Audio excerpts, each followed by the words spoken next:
Hi everyone, आप सभी को 76वें गणतंत्र दिवस की हार्दिक शुभकामनाएं। आशा करते हैं आप सभी अच्छे होंगे। देखिए, जैसा कि हम और आप सभी लोग जानते हैं कि अभी आयोग ने आपकी एग्जाम डेट जो है उसकी घोषणा कर दी है, टीजीटी एंड पीजीटी बॉस। तो हम सभी जानते हैं कि जो टीजीटी का एग्जाम है वो बेसिकली आपके मई में और पीजीटी का एग्जाम आपका जून में होने वाला है। जैसा कि मैंने आपको पहले बताया था कि जो एग्जाम होगा वो बेसिकली या तो अप्रैल में या तो मई के महीने में होगा, तो सेम एज वैसे ही है। टीजीटी वालों का एग्जाम जो है मई में होने वाला है। तो अभी आप मान के चलिए कि अप्रोक्सीमेटली हमारे पास 3 महीने हैं और 3 महीने एक अच्छा खासा समय माना जा सकता है। जो बंदे सीरियस हैं वो इस 3 महीनों का बहुत बेहतरीन तरीके से यूटिलाइजेशन करें और 3 महीनों में अभी भी आपके पास समय है कि आप पूरा का पूरा सिलेबस जो है वो रिवाइज कर सकते हैं। ठीक है ना? तो बेहतरीन तरीके से आपको क्या करना है, एक स्ट्रेटेजी बनानी है। उसी स्ट्रेटेजी के अकॉर्डिंग आपको अपनी प्रिपरेशन लगातार करते रहने हैं। मैं आपको इसी सेशन के मध्य में आपको बताऊंगा कि किस तरीके से आपको क्या करना है ताकि विद इन 3 मंथ्स आपका होल सिलेबस कंप्लीट हो जाए। तो बिना किसी देरी के पहले हम लोग शुरू करते हैं अपना सेशन। आज की टेस्ट सीरीज नंबर 5 होने वाली है, स्पेसिफिकली टीजीटी वालों के लिए है। ठीक है ना? और जैसा मैं आपको बोलता हूँ कि देखिए, बड़ी मेहनत लगती है क्वेश्चंस को फ्रेमिंग करने में, फिर आपके लिए वीडियो बनाने में।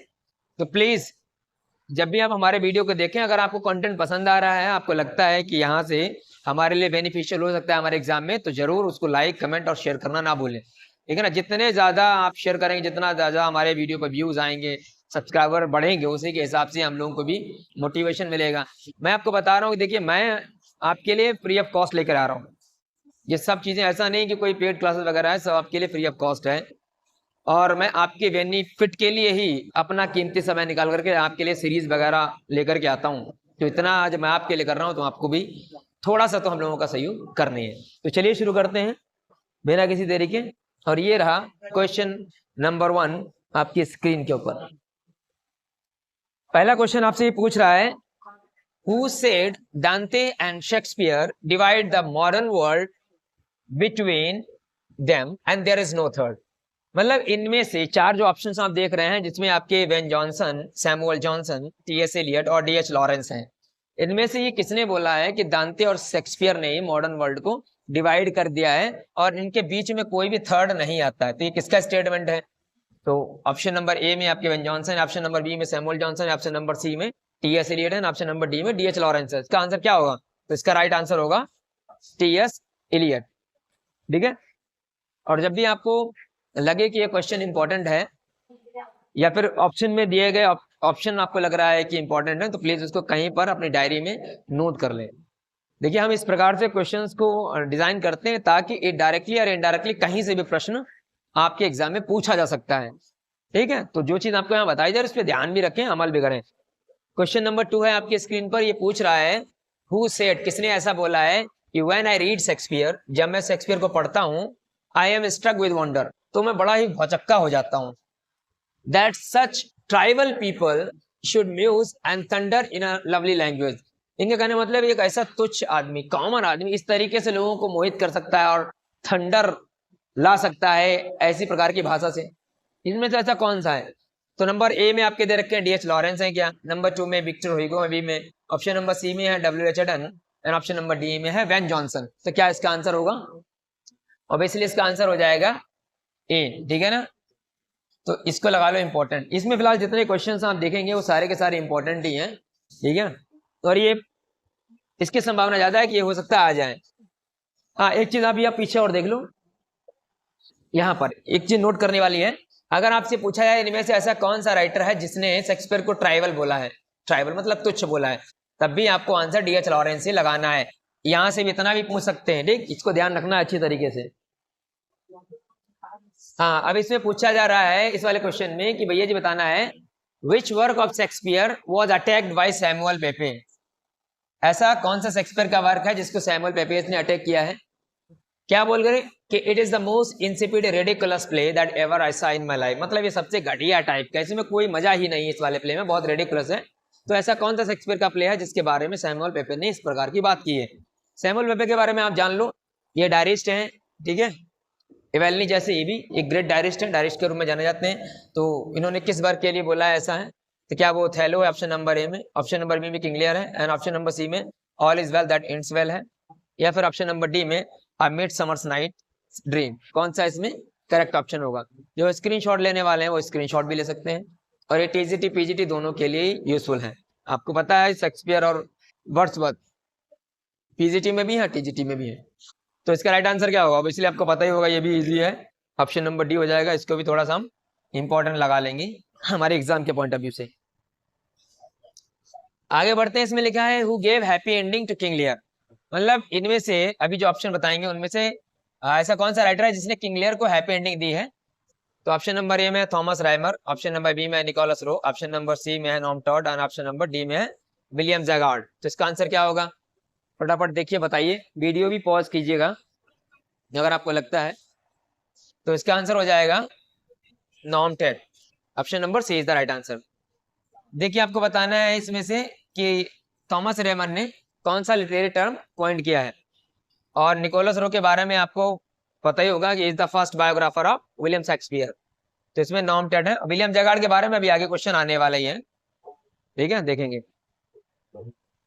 आगे बढ़ते हैं। अब आप देख रहे हैं यहाँ पर ये प्रश्न पूछ रहा है कि whom falsely is the term that Shakespeare scholars and bibliographer have applied to। मतलब इनमें से ऐसा कौन सा राइटर है, ये कौन सा पर्सन है जिसके बारे में शेक्सपियर जो स्कॉलर्स रहे हैं या फिर जो भी बाइब्लियोग्राफर्स रहे हैं उन लोगों ने फॉल्स फोलियो ये टर्म जो है किसको अप्लाई किया है? तो क्या वो ऑप्शन ए में दिया है हेनरी कॉन्डल है, क्या वो विलियम जैगार्ड है, ऑप्शन नंबर बी में है, ऑप्शन नंबर सी में है रिचार्ड बर्वेज, ऑप्शन नंबर डी में है लॉर्ड चैम्बरलेन। इनमें से कौन सा आंसर होगा? देखिए और बताइए। देखो ये इंपॉर्टेंट है, आप लगा लीजिएगा, हो सकता है इस बार से पूछ लिया जाए। तो इसका आंसर हो जाएगा बी, ठीक है, फॉल्स फोलियो लगाया जाता है विलियम जैगार्ड को, ये आपको ध्यान देना है, ठीक है ना। याद रखना, फॉल्स फोलियो टर्म किसके लिए अप्लाई किया जाता है? विलियम जैगार्ड के लिए। आगे बढ़ते हैं, अगला क्वेश्चन देखिए, एक से एक बेहतरीन क्वेश्चन आप देख रहे हैं। कुछ प्रकार के क्वेश्चन हैं जो मोस्ट एक्सपेक्टेड हैं, आपके एग्जाम में सीधे पूछे जा सकते हैं, ठीक है ना। तो यहाँ देखते हैं which historical play by William Shakespeare Jack Cade, ये कार्ड नहीं है, ये कार्ड लिखा है, ठीक है, किसको कार्ड पढ़ेंगे? Jack Cade rebellion takes place in. मतलब इनमें से कौन सा हिस्टोरिकल प्ले है जिसमें आप जैक कार्ड रेवेलियन नाम की जो है रेवेलियन देखते हैं? क्या वो ऑप्शन ए में दिया गया Henry fourth, option number B में Henry third, option number C में हेनरी फिफ्थ, और ऑप्शन नंबर डी में हेनरी सिक्स्थ। इसका आंसर क्या होगा? ईमानदारी से कमेंट बॉक्स में बताना जिसको इसका आंसर आता हो। तो इसका आंसर हो जाएगा डी, हेनरी सिक्स्थ। इसको लगा लो इंपॉर्टेंट में, ठीक है ना, इसको हम लगाएंगे अपने एग्जाम के लिए इंपॉर्टेंट में, यहाँ से प्रश्न जो है बनाया जा सकता है। आगे बढ़ते हैं, अगला क्वेश्चन देखते हैं, स्क्रीन के ऊपर आपके दिया गया है। ये पूछ रहा है आपसे in which play this line does occur. मतलब अभी ये जो लाइन आप देख रहे हैं डिलेज हैव डेंजरस एंड, ये वाली लाइन जो है किस में बोली गई है? कौन सा ऐसा हिस्टोरिकल प्ले है? देखिए, ऑप्शन नंबर ए है Henry six part 2, option number B है Henry fourth part 1, option number C में हेनरी सिक्स पार्ट 3, और चौथे में है डी। कौन सा आंसर हो सकता है? बताइए जरा, देखिए, डिस्कस कीजिए। तो इसका आंसर हो जाएगा ऑप्शन नंबर ए। कि जो डिले होता है ना, जो आदमी देर करता है तो उसका अंत भी बहुत ही डेंजरस ही होता है। ये बिल्कुल सही बात है। देखिए, ये बिल्कुल सूट करता है आपके ऊपर। अभी अगर आपने डिले कर दिया तो इसका जो परिणाम आएगा बहुत ही खतरनाक आएगा, हो सकता है ये आपको सदमा भी पहुंचा दे, है नहीं? तो डिले नहीं करना है, अभी से बिल्कुल लग जाना है पढ़ने, राइट डायरेक्शन में पढ़ना है। मैं बता दे रहा हूं आपको कि कैसे क्या करना है। देखिए, मैं हर बार बोलता हूं कि टीजीटी वालों के लिए ग्रामर का पोर्शन सबसे ज्यादा महत्वपूर्ण है। 4 राइटर आपके हैं और प्लस लिटरेरी टर्म्स हैं, तो इसमें तो बच्चे जो है अच्छा कर ले जाते हैं। जहां से क्वेश्चन अंदर से बनेंगे वो मैं आपको यहाँ करा ही रहा हूँ, आप हमारे वीडियो देख करके उनको परफेक्ट कर लेंगे। आप लर्निंग पोर्शन पे ज्यादा ध्यान दो। अब मान लो आपको शेड्यूल बनाना है, कम से कम, ज्यादा नहीं मानता हूँ, 6 से 7 घंटे आप 24 आवर्स में आपको पढ़ना है।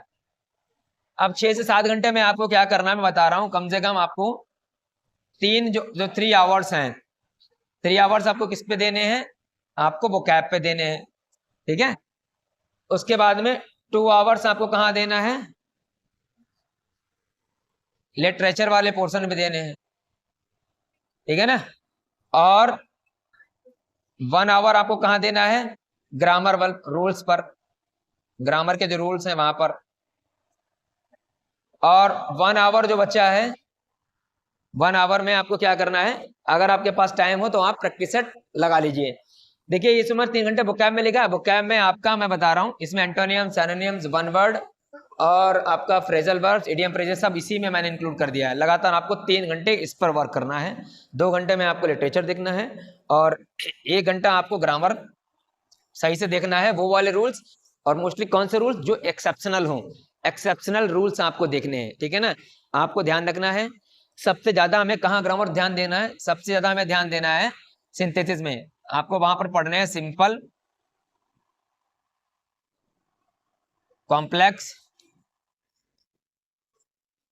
कंपाउंड, इनको कर्रेस पढ़ना है। इसमें भी सबसे ज्यादा आपको कॉम्प्लेक्स पढ़ना है, और कॉम्प्लेक्स में भी आपको क्या करना है, कॉम्प्लेक्स में भी आपको क्या करना है मैं बता दे रहा हूं, उसमें ध्यान देना है, आगे फिर आपको करवाऊंगा। कॉम्प्लेक्स हमारे लिए महत्वपूर्ण है क्योंकि हमको वही तैयारी करनी चाहिए, उस डायरेक्शन में चलना चाहिए जहां से क्वेश्चन आएगा ही आएगा, ठीक है ना। अब हम बात कर रहे हैं कॉम्प्लेक्स की। देखो कॉम्प्लेक्स में आपको पढ़ना है कर्रे से नाउन क्लॉज, ठीक है ना, और आपको पढ़ना है एडजेक्टिव क्लॉज, ठीक है, और एडवर्ब। एक कर्रे से क्लॉजेस आपको लगानी है, क्योंकि आप में केवल कॉम्प्लेक्स नहीं पूछेगा, आप में से पूछेगा पेपर में कि इनमें से कौन सा नाउन क्लॉज का एग्जांपल है, कौन सा एडजेक्टिव क्लॉज है, कौन सा एडवर्ब क्लॉज, इस प्रकार से बनाएगा। तो यहाँ से तो प्रश्न आना है, इसमें कोई रोक नहीं सकता यहाँ से, है कि नहीं। तो ये वाला पोर्शन अच्छे से करना है। उसके बाद में क्या करते हैं, एक एरर वाला पोर्शन आता है, सिंटेक्स को कर्रे से लगा देना है। सिंटेक्स बाद में आप देखते हैं किस वर्ग के बाद आ जाएगा, किस वर्ग के बाद आज नहीं आएगा, किसके बाद टू आएगा, किसके बाद टू नहीं आएगा, किसके बाद तुरंत जो है जीरेंड आता है, किसके बाद जीरेंड नहीं आएगा, है ना, किसके बाद इम्फेटिक प्रोनाउन आएगा, किसके बाद नहीं आएगा। ये आपको अच्छी तरीके से लगाने हैं। और मतलब कॉम्परेटिव डिग्री वगैरह इतना ज्यादा है नहीं, आपको पता है कि कॉम्परेटिव डिग्री के जो है आप जानते हैं कि भाई 2 से ज्यादा हम यूज नहीं कर सकते हैं, अगर 2 से ज्यादा तो सुपरलेटिव लाएंगे। कॉम्परेटिव डिग्री से पहले दार नहीं लगा सकते हैं, लेकिन कहीं कहीं पर लगाते हैं तो वो वाले रूल पढ़ लेते हैं, है कि नहीं। Is the better of the two, इस तरीके से आप जान ही रहे हैं। तो आपको पता है इस प्रकार के एक्सेप्शनल रूल्स आपको पढ़ने हैं, डबल डिग्री नहीं यूज कर सकते हैं। तो जो हाँ देख रहे हैं जहां से ट्रेंड बन रहा लगातार वो करना है। बाकी direct indirect active passive voice तो आप नॉर्मल कर ही लेंगे। आपको वहां ध्यान देना जहां पर लगता है कि ये वाला पोर्शन हमने सही से नहीं कर पाया है, ठीक है ना, वहां लगातार लिटरेचर पढ़ो। मार्केट में अगर आपकी कोई प्रैक्टिस चल रहा हो तो आप वो भी लगा सकते हैं, कोई दिक्कत नहीं है। बाकी मैं आपके लिए करवा रहा हूँ लगातार, और आप मुझ पर भरोसा कर भी सकते हैं, क्योंकि मैं पेपर के हिसाब से जिस तरीके से पेपर पैटर्न आपका चल रहा है, जिस प्रकार का ये अपेक्षा की जाती है इस बार का, जिस प्रकार से पैटर्न आएगा, क्या लेवल उसका होगा, उसी प्रकार से हम आपको इनका प्रैक्टिस भी यहाँ करा रहे हैं। तो आप हम पर भरोसा कर भी सकते हैं, है ना। तो जितने लोग मुझ पर भरोसा करते हैं तो वो वाई टाइप करेंगे कमेंट बॉक्स में, ठीक। जितने जितने लोगों ने वीडियो देखा है और जिनको लगता है कि कंटेंट बढ़िया है, सर अच्छा करा रहे हैं, तो आप वाई टाइप करेंगे। जिसको लगता है नहीं तो वो एन टाइप कर देंगे, ठीक।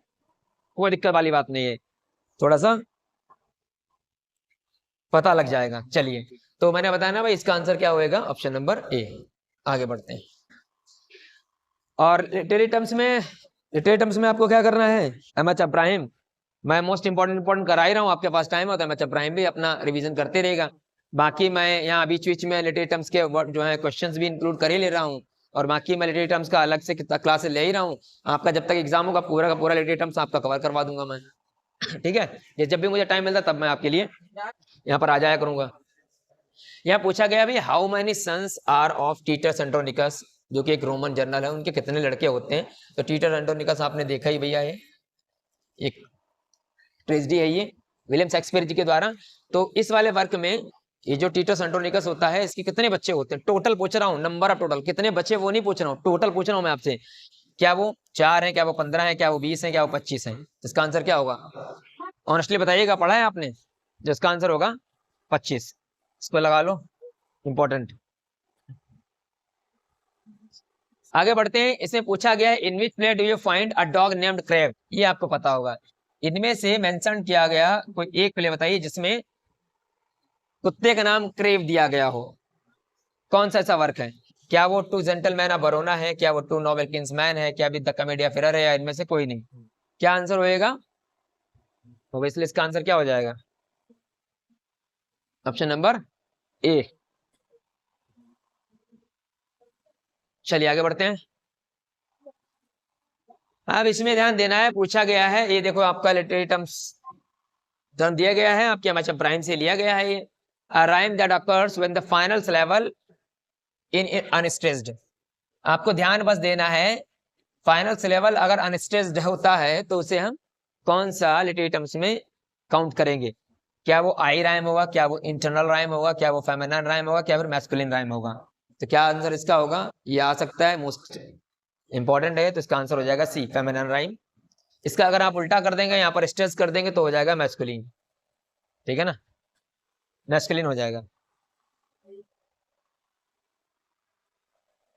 अब यहाँ पर आपसे पूछा गया है which work is not an example of sentimental comedy. यहाँ पर पूछा गया इनमें से कौन सा एक ऐसा एग्जाम्पल है जो सेंटिमेंटल कॉमेडी में नहीं काउंट होता है। तो देखो मैंने आपसे बोला था उस दिन, हमने कहा था कि भाई आप ये नहीं कह सकते हो कि यार सेंटिमेंटल कॉमेडी तो हमारे सिलेबस में नहीं है, ऐसा नहीं, ये टर्म्स में आता है। चाहे वो वर्क आपका सिलेबस में हो या ना हो, राइटर सिलेबस में हो या ना हो, अगर उस पर्टिकुलर टर्म के साथ उसके वर्क का एसोसिएशन होगा तो आपसे पूछा जा सकता है।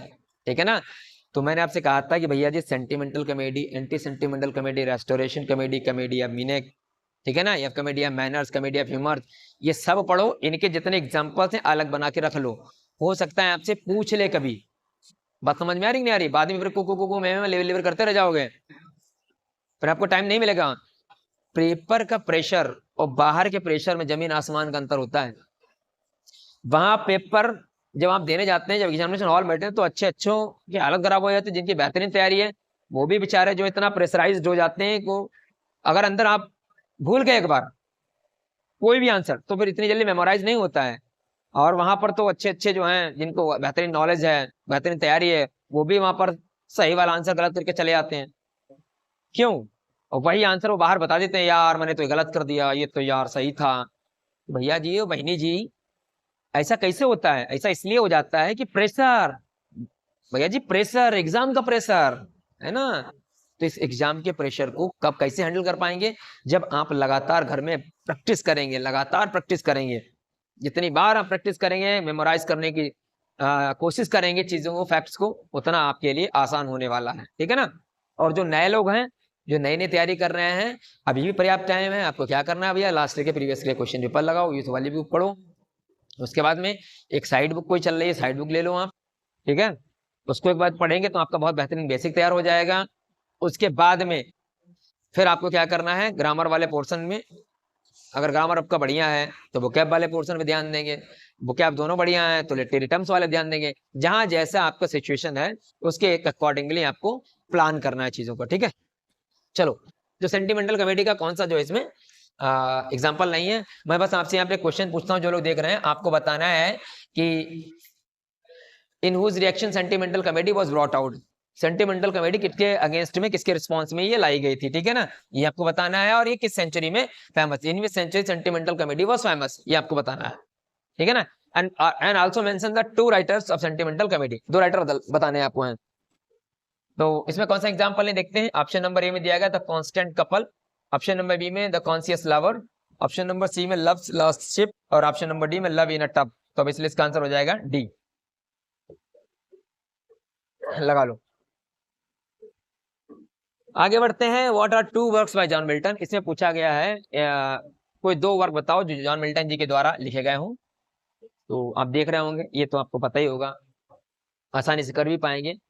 वैसे ये आप देख रहे होंगे कि बेसिक प्रकार का क्वेश्चन नहीं है ये, जिसने सारे वर्क पढ़ लिए होंगे जॉन मिल्टन के वही इसका आंसर दे सकता है, वरना नहीं।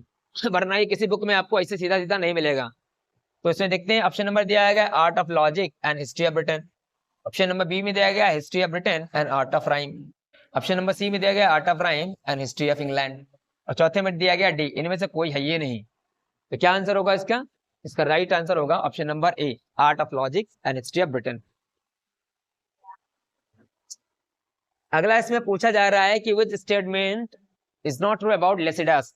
लेसिडास के बारे में कौन सा स्टेटमेंट सही नहीं है? लो भैया जी, अब आप देखो, एक ही क्वेश्चन में मैंने आधे ज्यादा जो इंपॉर्टेंट फैक्ट्स हैं लेसिडास के वो खत्म कर दिए, जो बेसिक फैक्ट है। अगर आता है कहीं इन्हीं में से कोई एक आ जाएगा तो आप आसानी से उसको कर पाएंगे। देखिए इस वाले क्वेश्चन से कितने ज्यादा मैं क्वेश्चन डिजाइन करता हूं, आप उसको देखिए।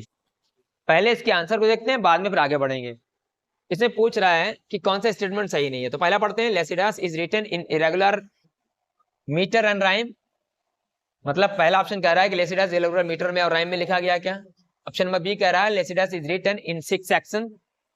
ये बोल रहा है कि इसमें टोटल जो है 6 सेक्शंस हैं, जिसमें एक प्रोलॉग है और 4 मेन पार्ट्स हैं, और उसके साथ एक एपिलॉग भी है इसमें। आगे पूछा गया है it belongs to Horton period, क्या ये हॉर्टन पीरियड से बिलोंग करता है? चौथा पूछा गया है डजंट क्रिटिसाइज क्रिश्चियंस, इसमें क्रिश्चियन को क्रिटिसाइज नहीं किया गया, क्या आंसर होगा? देखिए तो इसलिए इसका राइट आंसर होगा डी।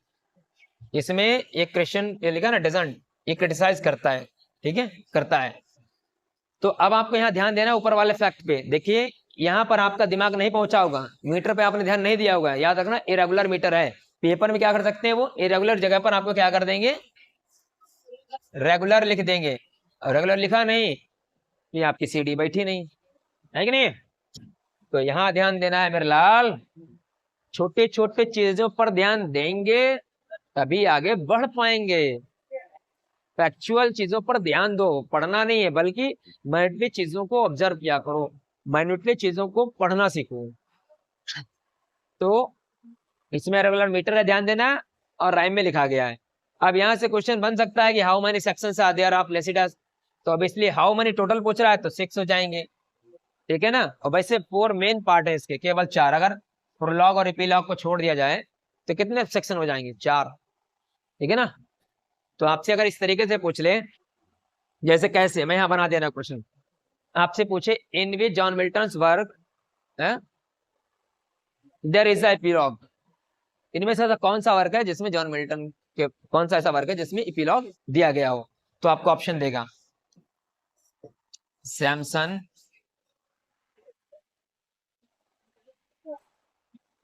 एगोनिस्ट्स, ये ऑप्शन में हो गया।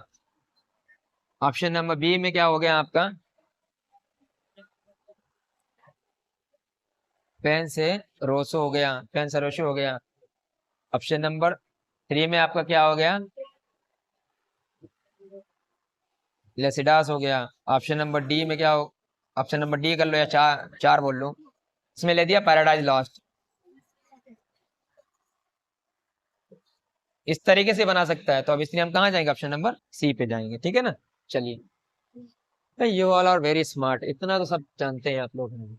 इसमें भैया पूछ रहा है किसने ऑन मिल्टन सोनेट लिखा है, इस वाले को भैया जी कभी most and most and most important में लगा लो, हो सकता है सीधा यहाँ से क्वेश्चन पूछ लिया जाए। तो किसने लिखा ऑन मिल्टन सोनेट, क्या वो विक्टर ह्यूगो है, क्या वो लॉर्ड बायरन है, क्या वो विलियम हैजलिट है, या फिर वो ड्राइडन है? तो इसलिए इसका आंसर क्या होएगा, इसका आंसर होएगा सी, विलियम हैजलिट, ठीक है।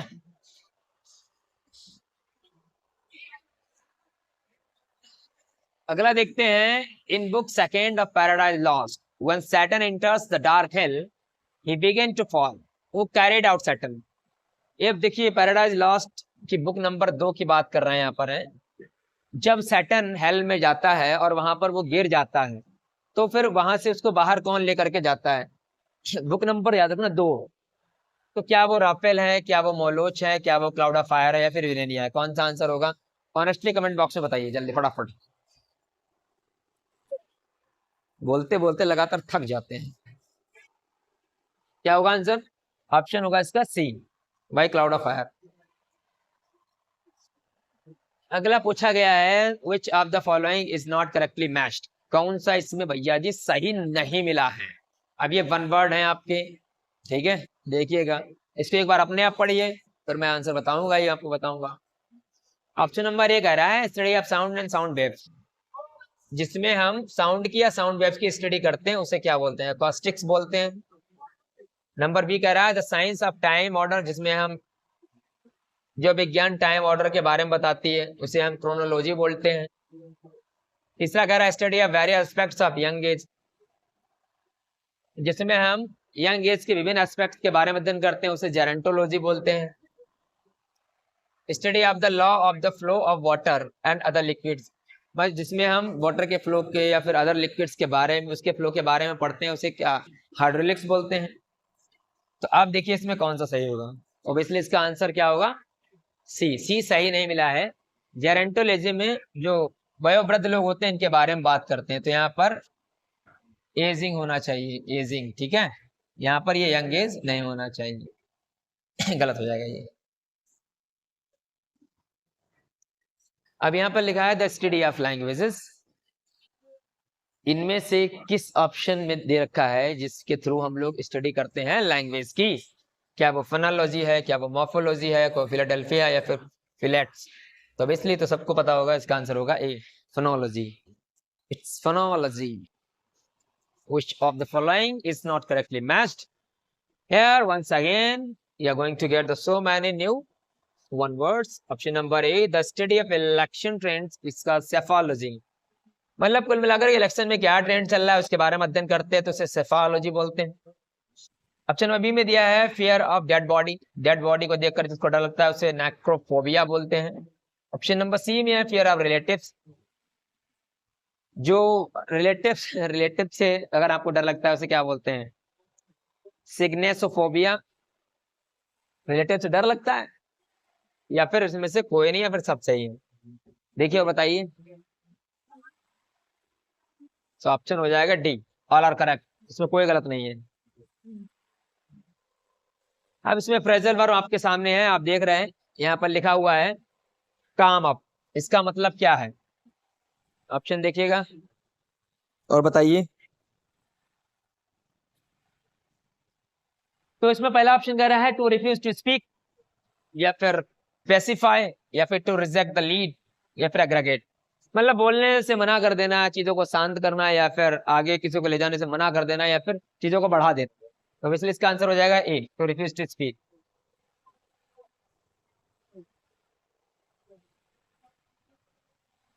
आगे है ड्रॉप इन, ये वाला अब पूछा जा चुका है, कई एग्जाम में पूछा गया है, तो ये तो हमारे हिसाब से आपको आता होगा, है ना? फिर भी देख लीजिए क्या होगा इसका आंसर। ऑप्शन नंबर ए दिया है left behind, option number B में to start, option number C में to visit, option number D में टू लीव। इसका आंसर हो जाएगा टू विजिट, सी।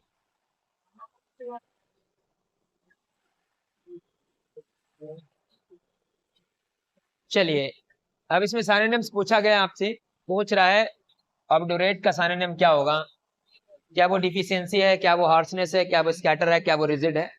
तो क्या इसका आंसर होगा, कमेंट बॉक्स में बताइए, देखिए और बताइए। तो अब इसलिए इसका आंसर हो जाएगा डी, रिजिड। ऑब्डुरेट का मतलब होता है कठोर, टफ, है ना? अगला पूछा है सिनोनिम ब्लीक का, तो ब्लीक का सिनोनिम क्या होगा? क्या वो फॉल्ट है, क्या वो स्मिरिच है, क्या वो स्टेन है, या फिर चिली है? तो ऑब्वियसली ब्लीक का मतलब ठंडा होता है कोल्ड से, तो आंसर हो जाएगा डी, चिली। अगला पूछा है who said the sonnet in Milton's hand become trumpet, यार कितनी बार आया है, मतलब ये तो बहुत बेसिक है, हर बार पेपर में आते आता है। जैसे आपने एक लाइन देखी नहीं होगी पीजीटी वालों में, I think the beauty joy for ever, Endymion की लाइन आती है, वो भी हर एग्जाम में आती है, ये भी हर एग्जाम में आएगा, ये भी बहुत प्रत्याशित रहता है ये क्वेश्चन। तो ये किसने कहा कि मिल्टन के हैंड में जाते ही भैया जो सोनेट थी वो ट्रम्पेट जैसी हो गई? क्या वो ड्रैडन है, क्या वो वर्ड्सवर्थ है, क्या वो कॉलेज, क्या वो हेजलेट? तो इसलिए सबको पता है ये विलियम वर्ड्सवर्थ जी हैं। देखिए ये जो सीरीज है बेसिकली लगातार आपके एग्जाम तक तब चलेगी जब मुझे ऐसा लगेगा कि हमारे वीडियो को आप लगातार शेयर कर रहे हैं, लाइक कर रहे हैं, सब्सक्राइब कर रहे हैं, है ना? क्योंकि मैं एफर्ट आपके लिए दे रहा हूँ, जितना ज्यादा मैं चाहता हूँ कि भाई मैक्सिमम लोगों के पास बेनिफिट हो, हमारा वीडियो उनके पास पहुंचे, और डायरेक्टली और इनडायरेक्टली तरीके से अगर मैं किसी की हेल्प कर पाऊँ तो ये मेरे लिए बहुत ही सौभाग्य की बात होगी। तो आप अधिक से अधिक लोगों तक शेयर करें, और एज अ मोटिवेशन के तौर पर केवल आपको लाइक शेयर सब्सक्राइब करना है और वीडियो को शेयर करना है, इतना ही मैं आपसे बोल रहा हूँ। इतना आप हमारे लिए करते रहिए, मैं आपके लिए करता रहूँ। चलिए, जय हिंद।